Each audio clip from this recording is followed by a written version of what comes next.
for the delays on that. My name's Fields Mosley. I'm the Communications Director here at Maricopa County. Glad you're joining us, whether it's online or in person. And boy, there's a lot of you in person today. So welcome to our third press conference leading up to Election Day. Yay, it's here tomorrow. It's going to be great. Know there's a lot of interest in how the ballots are cast in Maricopa County. And just for your awareness, I think a lot of you are seeing the crowd we expected. We've credentialed about 650 members of the media, and a lot of you are here today. So we're going to talk about what you can expect in the coming days as ballots continue to be counted, as well as how we report the results tomorrow night, starting tomorrow night at around 8 o'clock. With me today, I have Supervisor Bill Gates from the Board of Supervisors. He represents District 3. Also with me, Recorder Stephen Richard, the Maricopa County Recorder. And then I have Zach Shira. He is the Assistant County Manager over elections as well as external affairs. And he's going to speak to you a little bit today about some of the tabulation of what happens after Election Day. Deputy Elections Director for Communications, Jennifer Lewer. She'll be doing what we've been doing the last couple of press conferences. She'll be handling the Q&A. Of course, she handles this information a lot, and we'll do our best to try to get to everyone's questions. Obviously, we're not going to get to everyone's questions with the room this full. So hopefully get most of the important things covered for you, and we'll do our best to do that. So without further ado, Supervisor Bill Gates will start us off. Thank you. Thanks, Fields. Really appreciate it. And just like Fields said, want to thank everyone, our local, national, and international reporters for being here today. We appreciate your efforts to help get out the facts about our election here in Maricopa County. My colleagues and I on the Board of Supervisors are very proud, as I'm sure the recorder is as well, about all the different options that residents and voters in Maricopa County have to vote. If you want to vote by mail, you have that option. If you want to drop it off in a drop box, you can do that as well.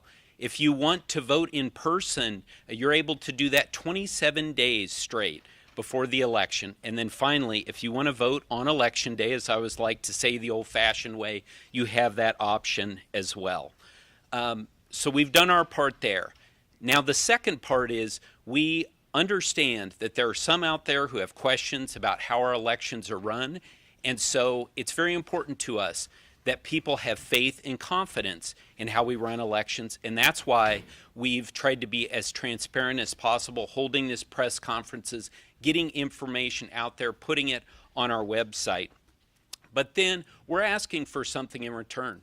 We're asking for our residents to be good citizens, and in particular, for those people who are involved in these elections, if, unfortunately, they're not successful, we're asking them to accept these results and move on and congratulate the winner.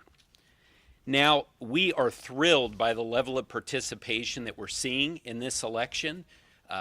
Voters in Maricopa County are getting involved and they're voting. As of this morning, we've already received over 1.5 million ballots. That's more than we had received at this point in 2016. And we're approaching the numbers that we had in 2020. Between today and tomorrow, we expect about another 600,000 ballots, and that will bring us to a total of around 2.1 million. And we want everyone to know out there that the team at Maricopa County Elections and the Recorder's Office, we are ready. We have the resources that we need. We have a great team that is well-trained and ready for a very successful election day tomorrow. But we do know that there will be focus on how the results are reported. So we have asked the recorder to join us today to discuss ballot processing, voter registration, and other matters. Okay. Does this move up? No? All right. Okay, fantastic. All right, my name is Stephen Richard. I'm the Maricopa County Recorder. Thank you very much to Fields. Thank you to Zach. Thank you to Supervisor Gates for allowing me to crash this press conference. I'm going to talk about three things today, and this will go on for a little bit, so I apologize, but these are a few important things that we've been collecting that we want to share with you, and some statistics as well. Specifically, voter registration, constituent services, and then, of course, early voting. On the topic of voter registration, I think a lot of you know that voter registration has been a priority of my office over the last 4 years. When I took this office in January of 2021, we had about 2.6 million active registered voters. We installed a new director of voter registration, we built a new voter registration database, and we engaged in the largest ever voter list maintenance project ever in Maricopa County history. And as a result, for the 2022 general election, we were down to about 2.4 million active registered voters. In the ensuing 2 years, we went up to about 2.5 million active registered voters by the beginning of September. In the final month, we went up about another 100,000 to 2.6 million active registered voters, just a little bit below that, which is the figure that we are using for this November 2024 general election. That does include 90,000 voter registration forms that were dropped off on the deadline October 7th. That was the largest single day of voter registration forms in Maricopa County's history. We had people with entire trash bags full of voter registration forms in our lobby. Now, a lot of people have asked about the integrity of those voter registration forms. About 50,000 of those voter registration forms were voter registration forms that we simply wanted to process and could process and get those people prepared to be able to participate in this election. 40,000 approximately of those voter registration forms were, I think the charitable word would be to say they were needing attention. Those would be voter registration forms that were damaged, voter registration forms torn, voter registration forms written illegibly, voter registration forms that tried to register Mickey Mouse, Jerry Seinfeld, Donald Duck, among others. This put a lot of pressure on the staff. It also potentially has negative ramifications for voters, in the form of if somebody submits a voter registration form that is handwritten, that has been damaged by water or has been torn, we still are required by law to process that voter registration form. We do it to the best of our ability, but sometimes that information is not perfectly accurate.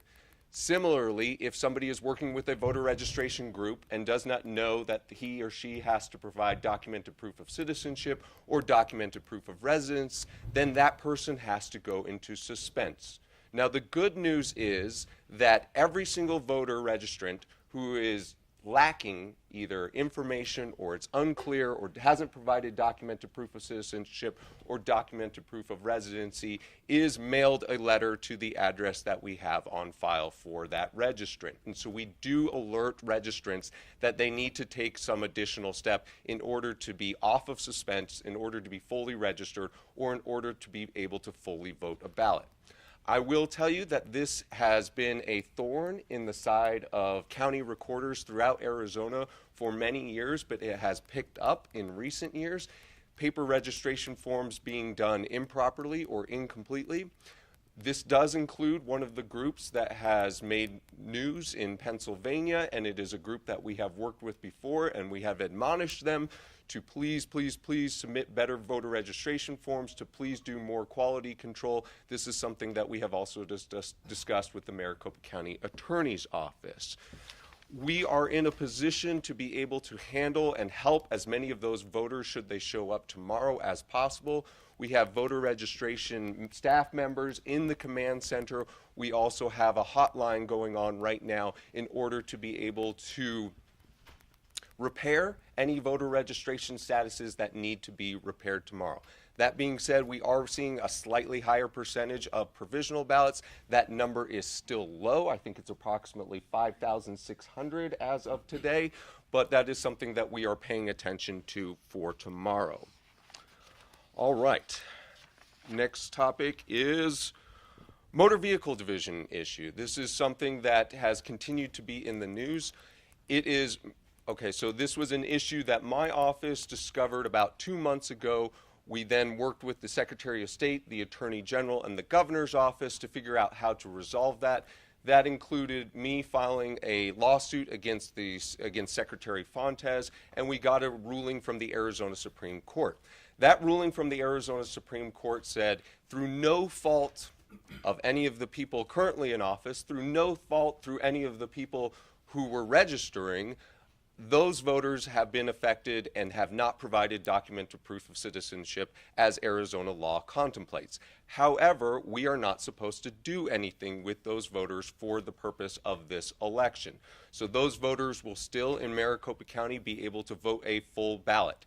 At this point, we have not yet decided how exactly we're going to handle those voters after the election, but that will be after the canvass, and that will be something that we will work closely with the 14 other counties as well as Secretary Fontes in order to contact those voters and get the requisite documented proof of citizenship for future elections. But again, importantly, I know because it's been in the news and because this is currently the subject of a public records lawsuit between a legal interest group and the secretary, I know this has been in the news, but it does not have any bearing on voters' participation in this election or voters' ability to vote a full ballot tomorrow.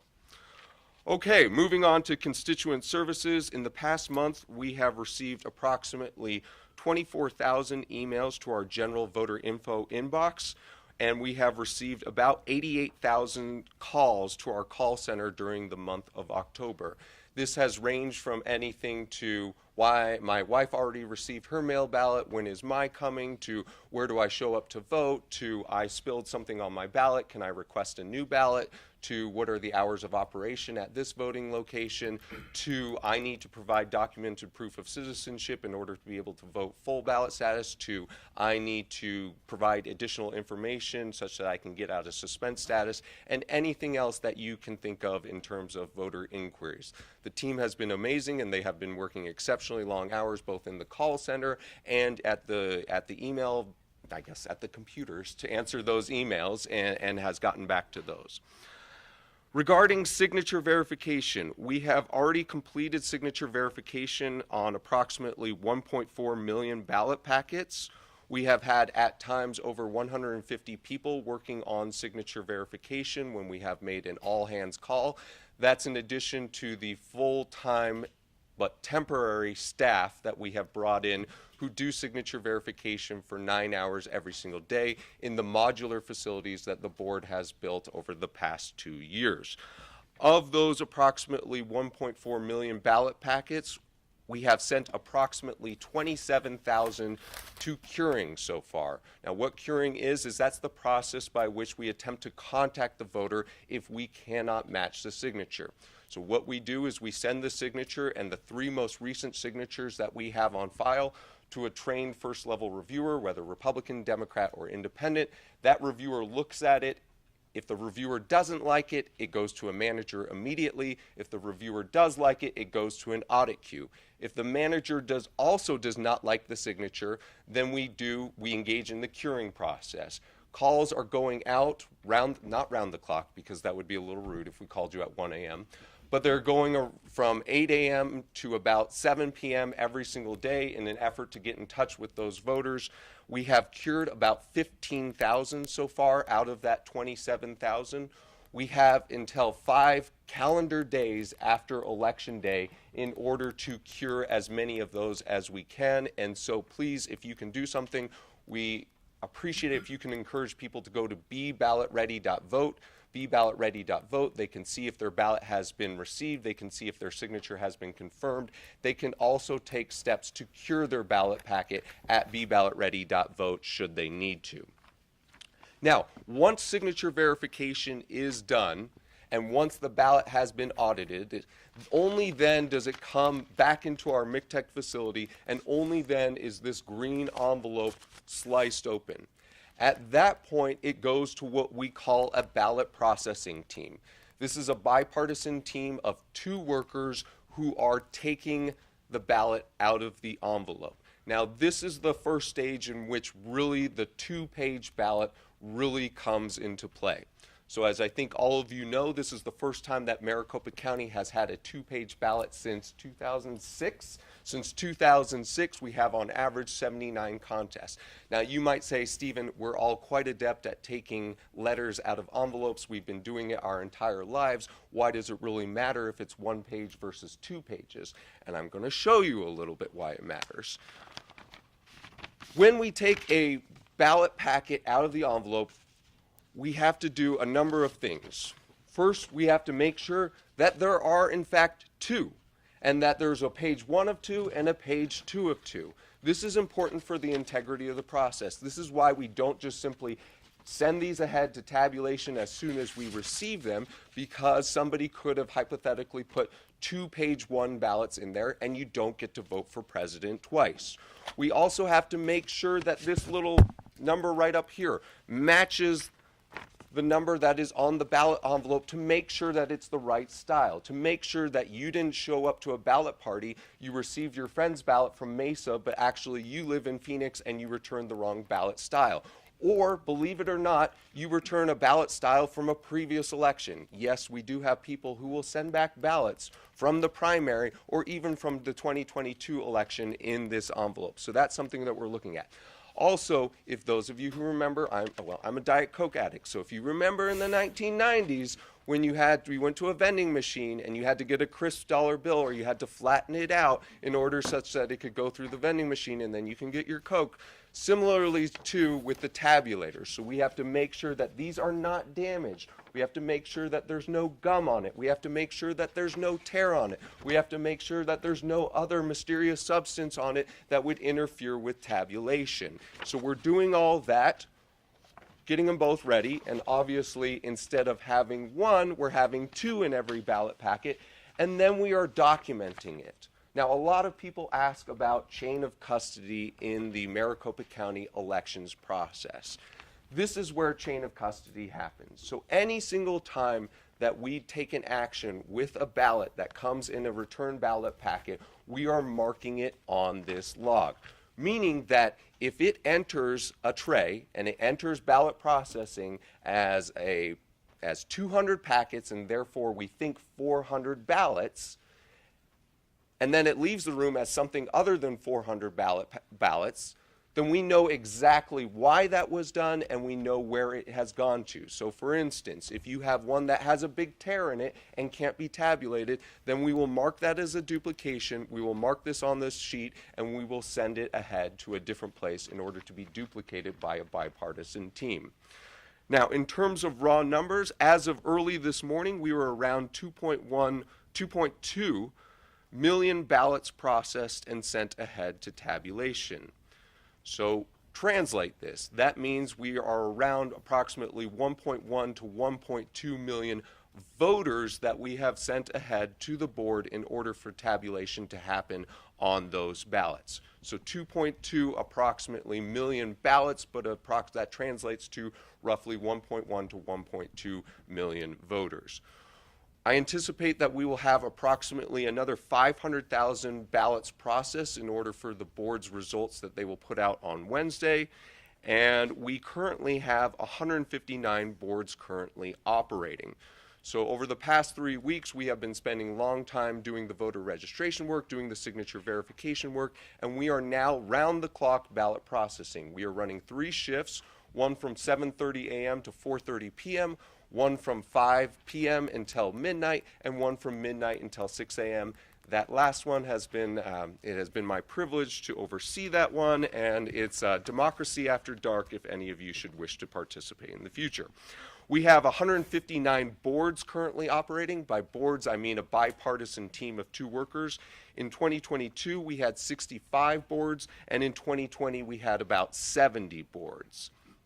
So this is really where the 2-page ballot has had an impact on the things that the recorder's office is responsible for. Now, a lot of work has already gone into this process. A lot of work is going to happen over the next week, a lot of long hours. And on this last note, I really want to thank a few people who have so far gotten us to this point. I want to thank the board. The board has allocated a lot of money in order to allow us to safely and securely do all of the steps in this process, and has allowed us to recruit a lot more temporary workers. I want to thank the county HR team who has been pulling out all the stops in order to get as many bodies into those different processing times, whether it be 5 p.m. to midnight or whether it be midnight to 6 a.m. I know that there's a lot of interest in election administration, but doing a repetitive task from 12 a.m. to 6 a.m. is not the most glamorous job and is not something that everyone is looking to sign up for, but the county HR team has been doing that. This is also why the Board of Supervisors has seen in the future of elections that we're going to need more space. because we are at capacity right now for for two of those three shifts. And in the future, I think in 2026 or 2027, they're going to move the county into a new space where you can simply have things like ballot processing happening on a larger scale. And then lastly, I want to thank the Secretary of State's office. They have been pitching in as well. We had a number of representatives from the Secretary of State's office with us last night for the 5 to 12 and 12 to 6 a.m. Secretary Fontes himself was doing a little bit of ballot processing with me, as was Lisa Mara, the state elections director. So I know that was a lot. I apologize for all the time, but I wanted to give you an overview on those three topics, and then I will take questions after Zach has presented and when we take questions at the end. Thank you very much. Thank you, Recorder Richer. As was said previously, my name is Zach Shira, and I'm the Assistant County Manager for Elections and External Affairs here at Maricopa County. As we move into tomorrow, we move into the bulk of the board's responsibility when it comes to elections, right? In-person, election day, and tabulation. So I'd like to start with talking about the investment that the board has made in elections. We have invested in more vote centers, more check-in stations, and more voting booths than ever before. We have new printers and new high-speed tabulators, and we are ready to serve any voter who wants to cast a ballot on election day tomorrow. But people should remember that there will still be lines on election day around the valley tomorrow, especially during the high-trafficked hours in the morning, during lunch, and in the evening. And this is normal for a presidential election.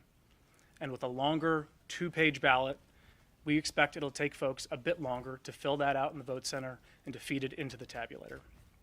But as Americans, we're used to waiting in line. We wait in line for coffee, we wait in line for our groceries, sometimes we wait in line for new sneakers or video games if that's your thing. We can wait in line to exercise our right to vote tomorrow on election day. At the end of the day, after everyone has voted and the polls have closed, there's a new state law that requires us to count the early ballots that are dropped off on election day.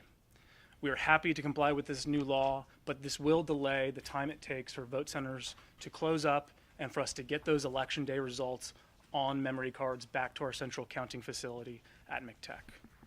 Our team will work diligently to close up those polling locations and to get stuff back, but we are going to prioritize safety and security over speed at all times. As we do every election, our first results drop will be 8 p.m., an hour after the polls close.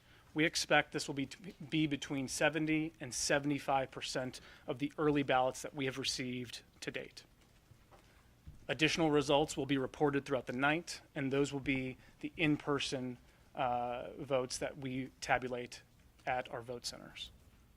The majority of ballots will be counted within the first 24 hours after the polls close. But it's important to remember that here in Arizona, our races are extremely close, and it still might take a few days for you, the media, to call those races. It is possible that some of the candidates who are ahead on election night, and some of those questions as well, might not be ahead and might not maintain those leads after election day as additional ballots are counted and reported. This is normal, and people should keep in mind that voting patterns in Arizona have changed over time. Who votes early and who votes on election day has not been consistent in recent years.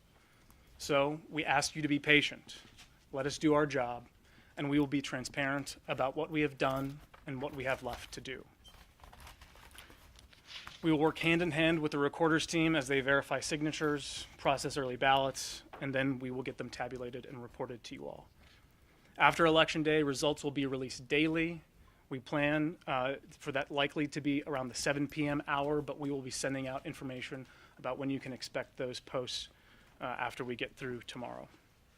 And please know that despite what has been alleged in previous elections, there's not going to be a point where we stop tabulating ballots and reporting them along the way.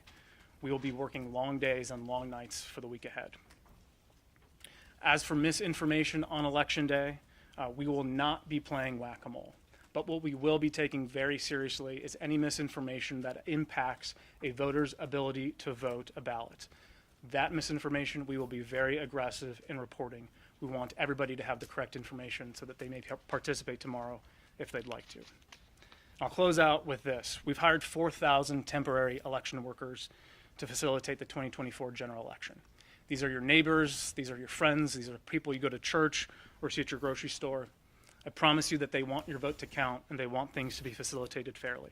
We are excited for tomorrow. It's going to be a high turnout day. It's going to be a great day in Maricopa County, and we are looking forward to that. With that, we'll take your questions. Actually, I'm going to throw up just a little bit more data at you before we go into the Q&A. This will be posted on countingballots.maricopa.vote. It does a little bit of a historical analysis of how long it has taken Maricopa County to count all of the ballots. This is not how long it has taken for the races to be called, so that as we move forward and we get into those days where we are still counting the ballots, people have an understanding that we are within the time frames that we have seen over the last couple of decades. This will also be available on our site. It gives historic turnout information in general that I think the media and the public will find very interesting. Again, Maricopa.vote is a wealth of information. We hope that you will visit that in the days to come. This is key critical information. Zach spoke to it a little bit ago. This is what the increase in resources that we have done specifically to be able to serve this community who will be voting a 2-page ballot this election. We have increased our resources, and at some of our largest vote centers, we will have 16 check-in stations, 4 ballot on-demand printers, and 68 voting booths. And so while we may see lines, it is our hope that these lines will continue to process through and that our poll workers are working as best they can. But as you know, for those of you who are from Maricopa County who voted that ballot, it takes a while. And so we are encouraging people to make a plan and take a look at that ballot before they get in line. So just to go through a few logistics things before we get to the Q&A. Obviously, there are a lot of members of the press here. We're excited about that. In Maricopa County, we pride ourselves in being transparent. We will have a media tent and workspace at McTech that will open at 6 a.m. on Election Day. This is for credentialed media only. We have been providing this information for weeks, so I'm not going to repeat where you get that, but you can certainly reach out to us if you have questions about that.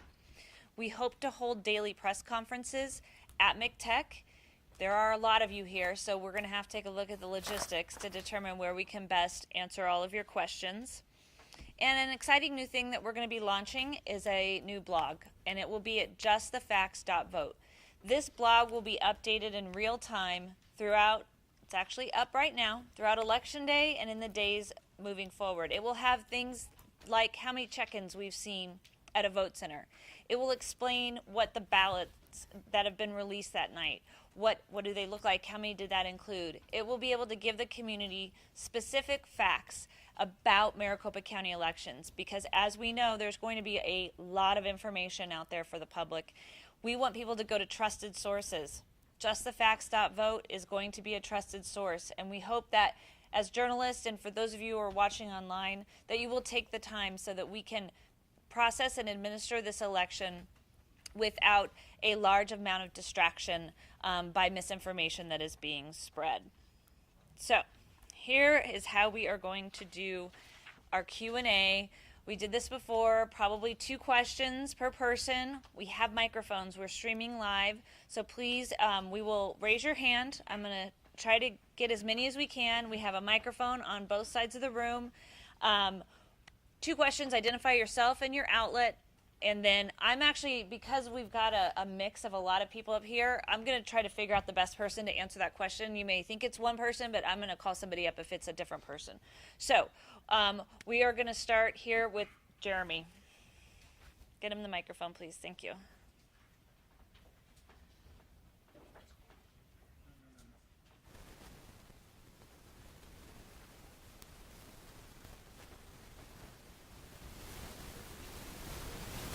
I understand you mentioned to me earlier that we'll have a change this year in terms of when that cutoff point is for when the county stopped processing the early ballots that came in to verify the signatures, that first results drop that we get at 8 p.m. on election night. Usually, I believe those are ballots that have come in through Friday before the election. That cutoff point is going to be a little bit earlier now, though.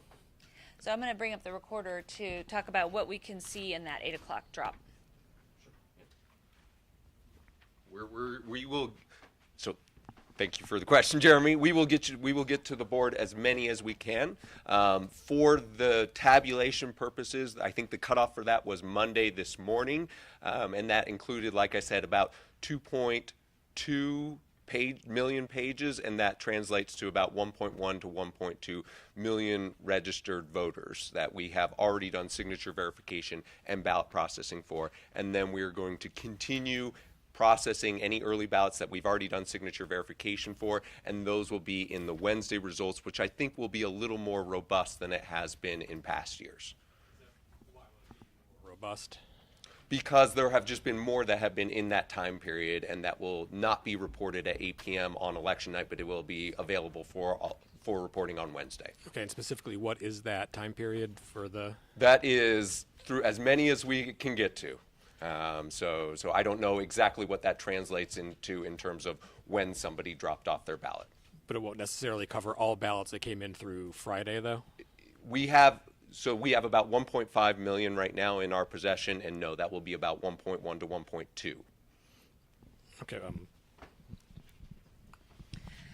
Okay, I'm going to get a little overwhelmed here. We'll go to this side of the room. Fields. We got Sasha over here. Okay, get our microphone, please. And then when we come back over here, Dennis, you had your hand raised?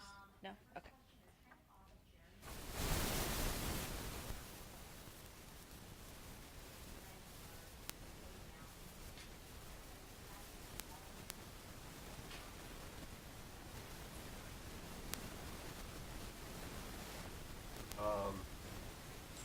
So no, that's about on par with what is reported out typically at 8 p.m. on election night, which is going to be, we don't know yet what the total number of voters will be in this election, but it will probably be around 55% of the total vote will be available immediately at 8 p.m.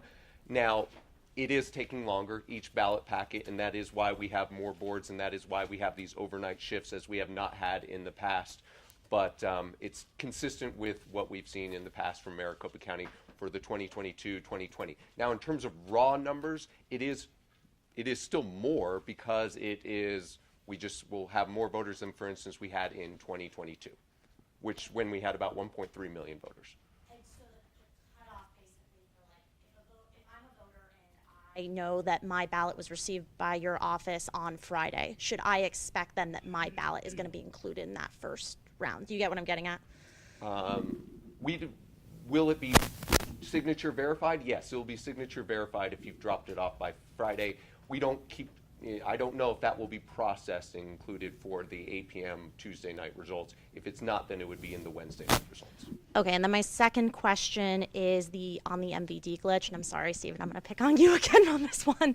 I'm just wondering if a voter was impacted by the MVD glitch. I know that their ballot is going to be counted, but how can they be certain of that? Like, what should they be thinking about? Because I think a lot of them might be nervous if they think that they might be impacted. So backing up a second, this question is regarding the MVD issue, and this was an issue that my office identified about 2 months ago, that the statewide voter registration system was communicating with the motor vehicle division about which voters had documented proof of citizenship on file.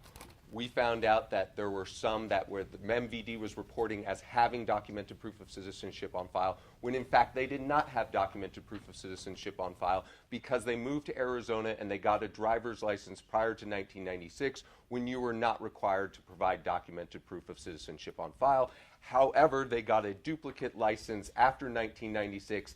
MVD's coding then translated to the statewide voter registration database that they got it after 1996, and it assumed that therefore they had documented proof of citizenship on file. Now, there was a question of, when we discovered this, what are we supposed to do with these individuals? Because Arizona law, in order to vote a full ballot, requires that you have documented proof of citizenship on file. We are unique in this respect. And so the way that we addressed this was that I filed this lawsuit against Secretary Fontes. The Arizona Supreme Court very helpfully took it immediately. They ruled on that. They said, because it is no fault of these individual voters, do not do anything for the purpose of this election. So we have not touched any of these voters. We have not changed the status of any of these voters for this election. Every single one of those voters in the affected pool of voters will be able to vote a full ballot for this election. And then what the mandate is moving forward is the Secretary is supposed to work with the 15 counties in acquiring documented proof of citizenship for those voters for moving forward. We are not going to be doing that over the next few days because we do not want anyone confused that it has any impact on this particular election. So that will be a post-canvass endeavor. Okay, let's go back over to the side of the room. Nicole, we'll go up front here. Chelsea, please. Or Brittany, thank you. Oh, thank you.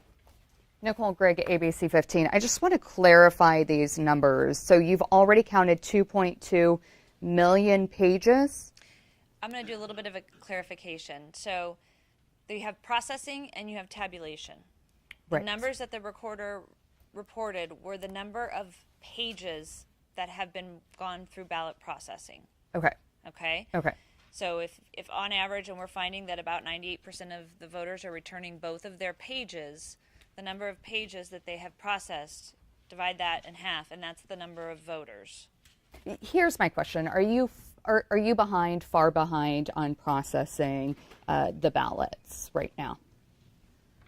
No, simply put, no. Like I said, we're about on par with what we will have reported in the past at 8 p.m. on election night. Now, like I said, it is a lot of work, and that's why we're doing the round-the-clock shifts.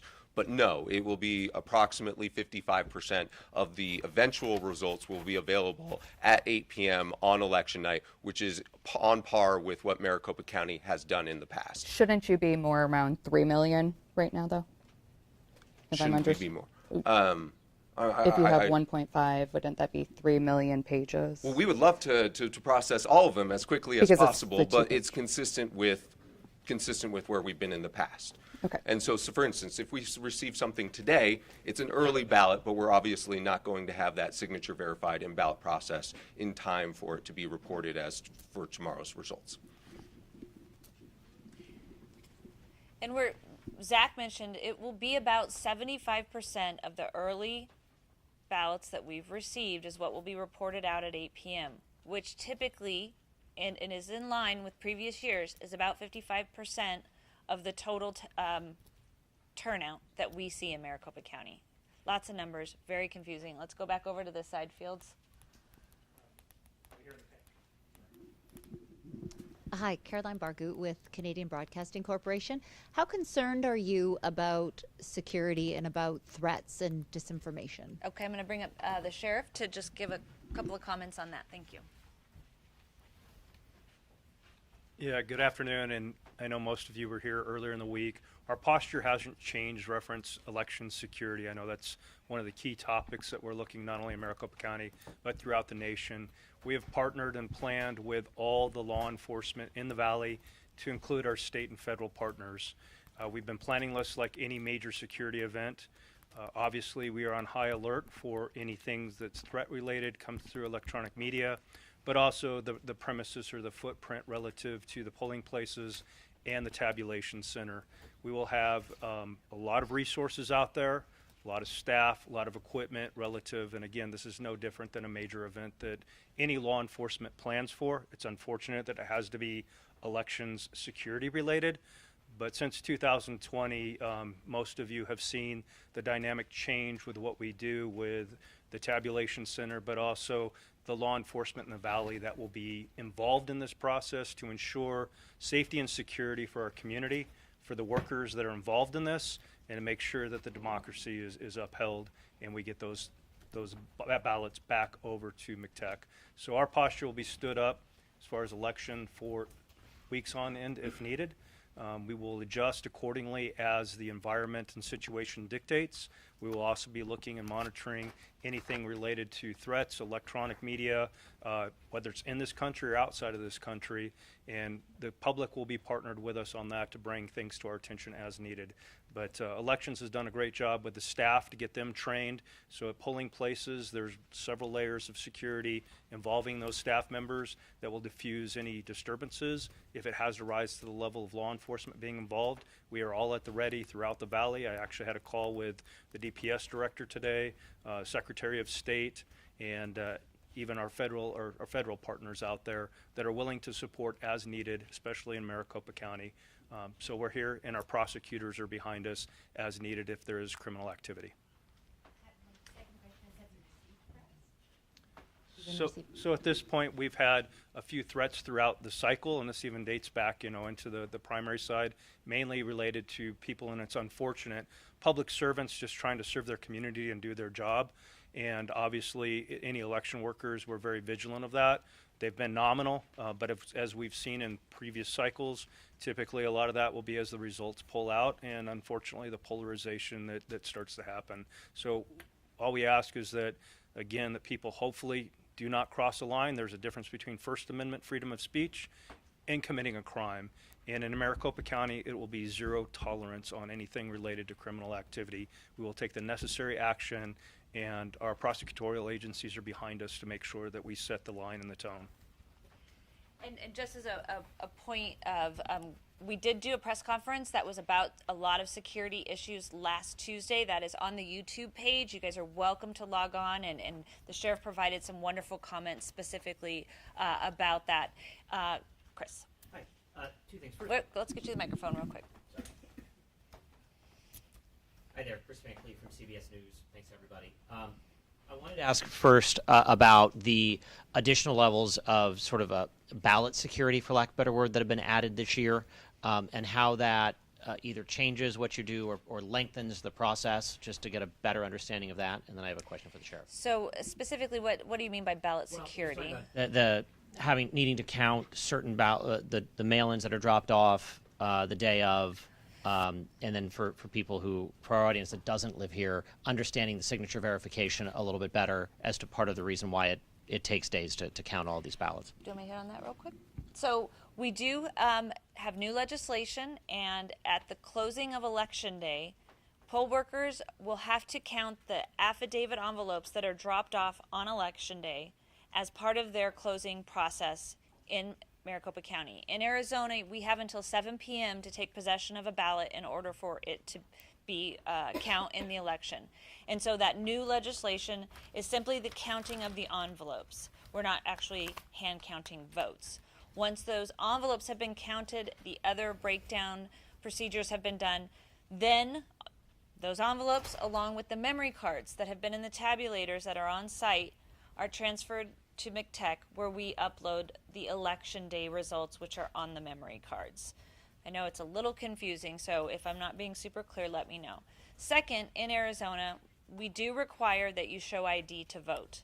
So for early voters, the way that they provide their ID, if they are mailing in or dropping off their ballot, is they sign the outside of their affidavit envelope that under perjury of law, this is me. And that replaces showing your ID at the polls. When we get that envelope, the very first step that we do is we check to make sure that that signature is the same as the signatures that we've received previously, because that acts as your official identification in order to vote. And Sheriff, I know you talked about this at length last week, but it's a new week. You said your posture hasn't changed. I'm curious, on the eve of Election Day here, what's keeping you up at night, sir?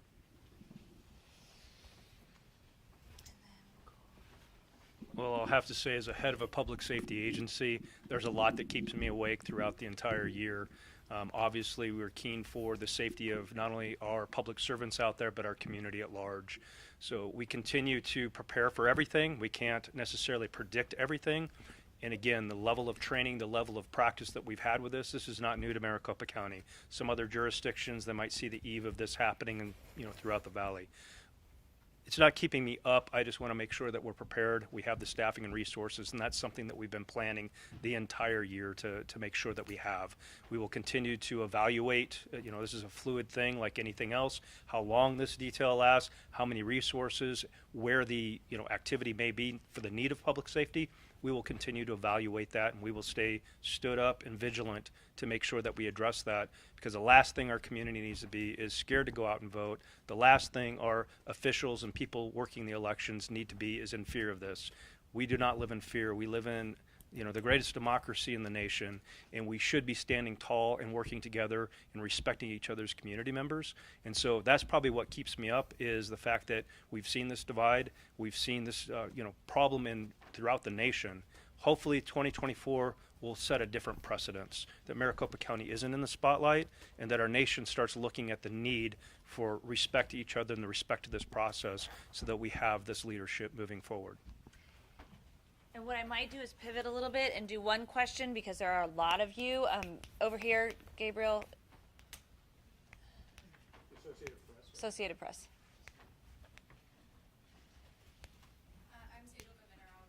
Associated Press. I just wanted to follow up on a story that VoteBeat had reported. Can you please confirm that Maricopa County moved about 2,000 voters affected by that MVD coding glitch to a not registered status, and also mistakenly asked them to provide documented proof of citizenship before 7 p.m. on Tuesday in order to vote?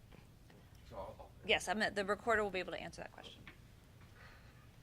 So it has been an exciting few months in voter registration world, because the law has been in such a state of flux regarding what is required for documented proof of citizenship and how that changes depending on what type of form. So originally, in the case Richer v. Fontes, the Supreme Court said that these affected voters should not have to do anything for this election.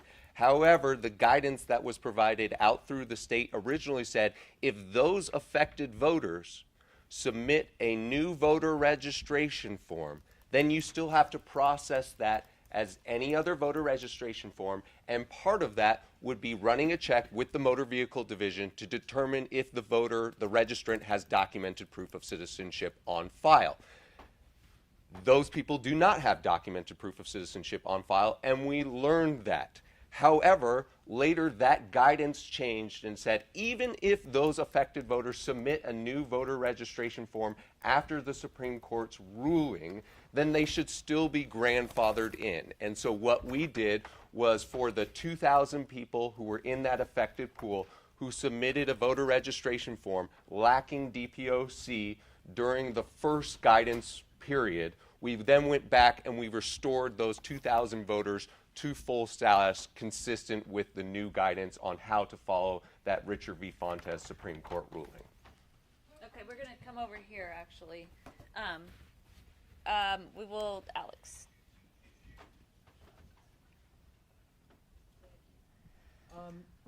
County Recorder Richer, you mentioned that on the deadline, about 40,000 ballots or voter registration forms were in some way problematic.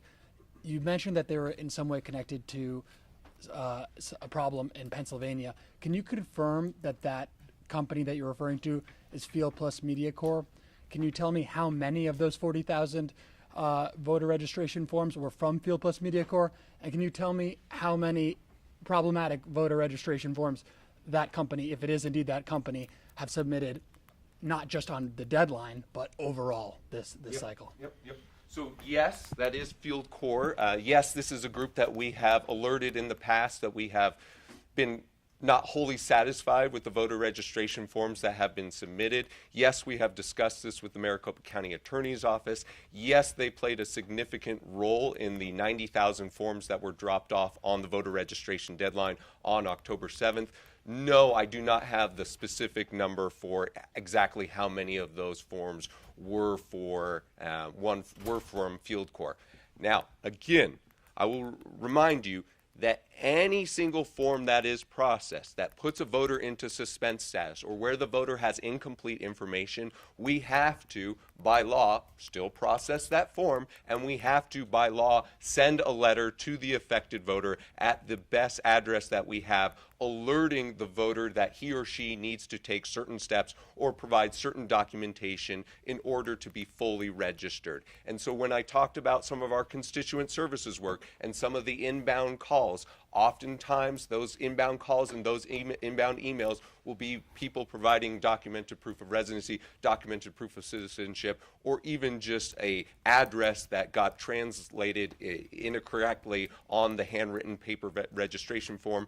I've seen date of births that have been translated inaccurately. I've seen just forms missing required information, and so they will provide that required information as well. Thank you. Okay, yes, right here, Jen. Hi. I'm going to ask the same question again Can on you the time. identify yourself, please? Oh, I'm sorry. Jen Fifield with VoteBeat.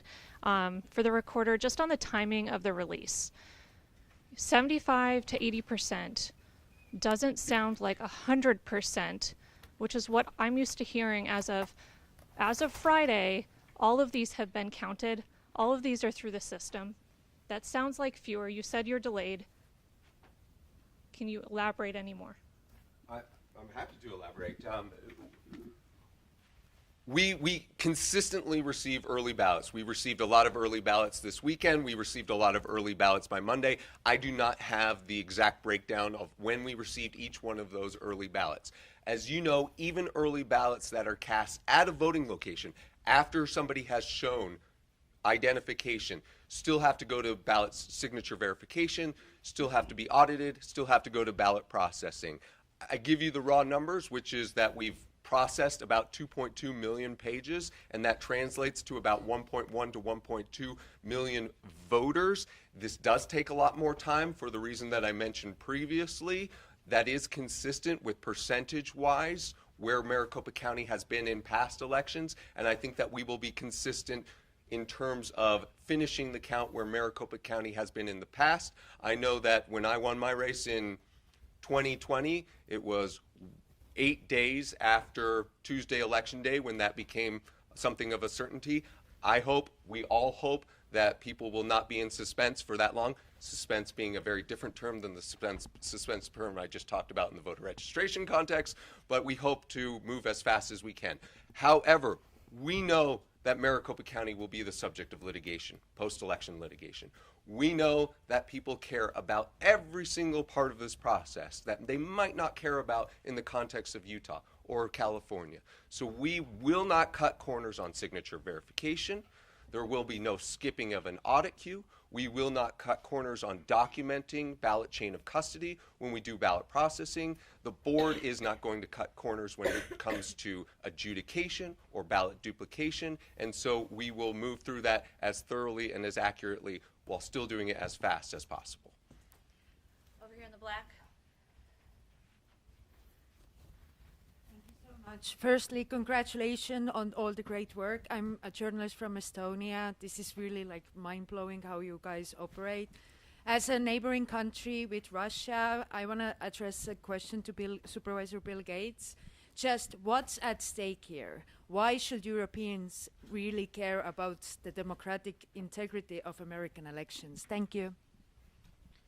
Well, first of all, welcome to Maricopa County. And we understand that over the last 4 years that really the eyes of the world have been on Maricopa County, and we're proud. We're proud to show off the thousands of workers who do incredible work, the partnership between the Recorder's Office and the Board of Supervisors. But what is at stake is very, very important and very serious here. And that is the foundation of this democratic republic, which are our elections. And we know that, again, there are people out there who are raising questions. And we have no problem with questions, obviously, as you guys have seen. We do these press conferences. We welcome the press in here. But once we've answered those questions also, we ask that people accept that and move on. And so it is incumbent upon not only the voters here in Maricopa County, our team, but also the media, that we work at getting the truth out there, getting the facts out there, and that, like I said earlier, in the end, when there will be winners and losers, that those who are unsuccessful this time, they congratulate the victors and move on until the next day. Liz. With Scripps News, this is probably best directed towards Bill, but I was on a call earlier today with CISA at the federal level, and they keep saying over and over that there is going to be a fire hose. There is a fire hose of disinformation, and a lot of it is coming from our foreign adversaries. To our international colleagues' question about Russia, is Maricopa County experiencing that right now? I saw a video floating around yesterday that it seems like it has Russian ties. What are you doing to combat that? I heard Zach say we're not playing whack-a-mole with misinformation, but that video, the whistleblower in it, encouraged people to turn out at a voting location and to protest. Will you address things like that? So I think certainly we take a back seat to no one in addressing misinformation. We've done that for the last 4 years. If people haven't had the opportunity to go to justthefacts.vote, I encourage you to do that. We've been doing this for 4 years. And again, as Zach mentioned earlier, we are especially going to be focusing on misinformation over the next 24 plus hours that address the voter's experience. So if there's misinformation that's telling people that certain locations are not open, things of that sort, we're going to particularly be focused on it. But I want everyone to know, we understand in Maricopa County and in Arizona in general, there are a lot of people who are outside of this country who are not our friends, who want to cause chaos. And we, first of all, have our eyes wide open to that. We have an incredible cybersecurity team, both at Maricopa County and in Arizona. We understand what's at stake. But we would also ask folks, when they see things out there on social media that seem a little fishy, it might not be real. And so that's why we have been telling people now for years, go to the trusted sources. For us, go to maricopa.vote. That's where the facts are going to be out there. But most certainly, we understand that it's not just one particular country. We are seeing this from around the world, and we deal with this every day, and we have an incredible team on the cybersecurity side that are here to protect our votes and our residents. Okay. I've got one in the back here. All right, we're going to do 2 more questions. We're going to be around all week, folks, so we'll do the best we can. Yes. Hi, Simon Kaufman, Scripps News. I think Zach mentioned there was new printer and tabulating technology. Is there any other new, machinery or technology that's new since the last election, and how that'll impact the count and the time it might take to canvass votes this time around? Yeah, I can quickly answer that question. There has been about a $10 million investment by the Maricopa County Board of Supervisors in the tabulation center in the last 4 years, and this includes new printers. It includes reconstruction of the spaces so that they can be more easily utilized for ballot tabulation and processing. This building was not built to be an elections tabulation center, so we have reconfigured our rooms so that we can have a higher output. We have invested in more high-speed tabulators. When we reconfigure the rooms, we allow for additional bipartisan boards to do duplication, to do everything that needs to be done. And so that investment also includes a lot of security upgrades as well. So we've also invested in fencing and in cameras and in things that I think a lot of government buildings already have, but prior to 2020, the Maricopa Tabulation Center did not. We've also invested in people. We want to make sure that we have an adequate number of full-time staff who are able to work year-round, because we do hire and train more than 4,000 people to run this election. And so there has been a significant investment in there's been a significant investment in many aspects of what we do. One more question over here. Yes. Hi there, Lauren Clark with Fox 10 News in town. Thank you so much for hosting this. Does someone mind explaining to my audience how the political makeup of Arizona and how new legislation might make the timing of results a little bit different than what they're typically accustomed to, say, in 2012 or 2016? So, I mean, there have been a number, if we're going back to 2012, 2016, there have been a number of changes. We've gone to the vote center model, which we're very proud of. 246 vote centers across Maricopa County, where regardless of where you live, you can go to the closest location. Even if you live in Gilbert and you work in Surprise, you can go on the lunch hour to that vote center in Surprise. So we think that's very convenient. But the one thing I wanted to touch on that was mentioned a little bit earlier was the new law that was passed by the legislature earlier this year that requires us to do a hand count of all of those green envelopes that are dropped off on election day. So as was mentioned earlier, we won't be able to, the memory cards will not be able to come in to our tabulation center until we've completed that. So again, that's a law of the legislature, and we follow the law, and we're very proud of county employees who have stepped up, and we're going to have hundreds of county employees coming in fresh. Kind of picture someone coming in from the bullpen at the end of the day, and they're going to go through and count those. So that shows the team effort that we have here at Maricopa County, but that might slow things down a little bit. We're asking for people's patience, and like I always say, we understand people will be waiting on the results, but in the end, my colleagues and I here, all of the electeds, we will always pick accuracy over speed. Okay, everybody, so we are going to shut down this portion of the news conference. Obviously, we are very available over the next couple of days, and media at risc.maricopa.gov is where you're going to be able to get the best information. Thank you all for coming and tuning in online. Yep.